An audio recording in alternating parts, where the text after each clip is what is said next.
I'm Noreen and welcome to my kitchen, and today we have these delicious pumpkin scones.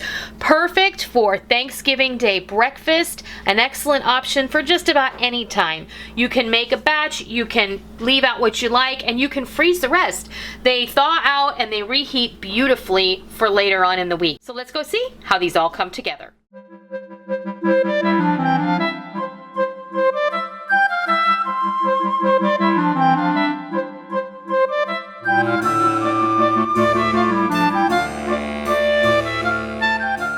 We're gonna make some pumpkin scones, and we're gonna start by putting 4 cups of all-purpose flour in the mixer. And then we're gonna add a teaspoon of salt, a tablespoon of baking powder, a tablespoon of pumpkin pie spice, and this is my homemade pumpkin pie spice.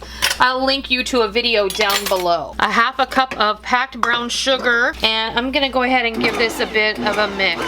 And then I'm gonna put in a stick of butter that I have cubed up, and you want that to be cold butter. And 1 brick of cream cheese that is also cold, but cream cheese is kind of soft anyway. So we're gonna go ahead and we're gonna cut the fat into the flour and the dry ingredients. All right, I have a 1/4 cup of heavy cream in my measuring jug. I'm going to add a half a cup of pumpkin puree, 1 egg, just like that, and a splash of vanilla, like a teaspoon. And this is my homemade vanilla. And then we're just going to kind of mix that up. All right, now what we have over here is our flour mixture, and we have cut the cream cheese and the butter into the flour. It looks like crumbs. And all we want to do now is we want to add this liquid ingredients. Make sure you scrape that down. Now this is where you don't want to overmix it. Overmixing your scones at this point is going to make them tough. So you just want to be really careful. Now the Bosch does make it super efficient, but you still want to be really careful not to overmix.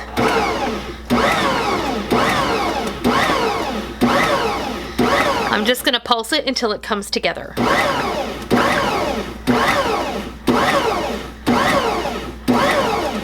And there we go.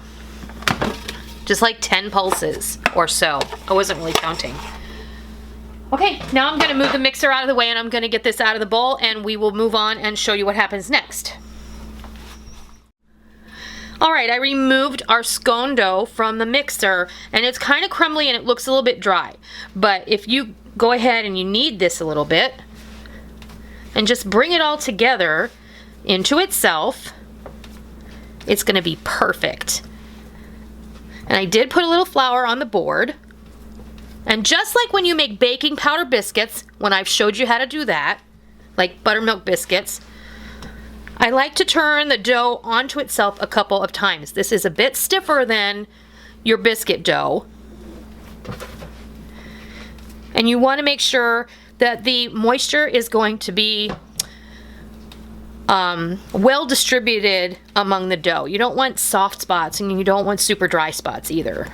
Now what I'm going to do is I'm going to just spread this out so that we can cut our scones. Alright, I have rolled out my dough, and this is approximately 12 inches by 8 inches-ish, 8.5, somewhere around there. You want to take your knife then, and because I am who I am, inches, so 4.5.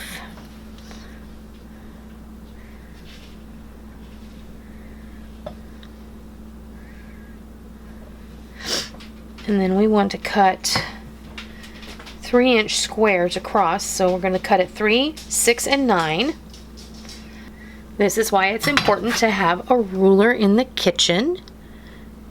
And then all you're going to do is you're going to cut along those score lines, and then you're going to take and cut each one of these in a triangle in half. And it's okay if they're not totally perfect, don't worry. Then we're gonna arrange these on a baking sheet, and I'll go do that and I'll be right back. All right, we got our scones rolled out, and I'll tell you a little secret. They didn't look so even, did they? Yeah, I threw a tantrum and I re-rolled them. Oh. So, the little one. Yeah. I'm hitting the end of my patience for the day. I'm tired, and I'm not starting. My fault. It's not his fault. No, it's me being an overachiever. That's all. Does any of you do that? Do any of you suffer from that issue? I'm trying to help everybody as much as I can, and I'm in charge of the bereavement committee at church, so I'm in charge of organizing all of the ladies to bring food for after the funeral service tomorrow. Plus we have regular church, and I have to do this because I already volunteered for this weeks ago, and I'm in charge of this too. So, you know, it's just one of those things. And yeah, I suppose I could just go get a thing of donuts, but that's not really how I roll. So what we're doing is, you can see now I have 3, 6, 9, 12, 24 scones. We cut it. We rolled it out. I rolled it out again. Well, I patted it out into a 9 by 12 rectangle, and I cut it into 12 squares, and then I cut each of those squares into 2 triangles. So I'll make sure that that's in the instructions in the recipe, so you don't have to worry about remembering that. But what I've done there is I have sprinkled these, I brushed them with heavy cream, just a little bit. And now we're going to sprinkle these with a little coarse sugar.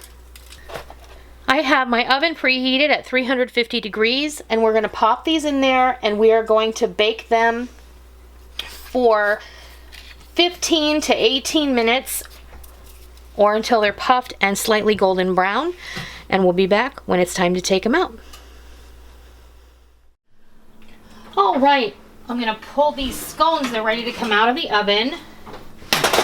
They smell amazing, and they're a little bit crispy on the top, and that's just how you want them. Now, you want these to sit on they're not totally brown on the bottom. That's how you want them as well, but they're cooked all the way through.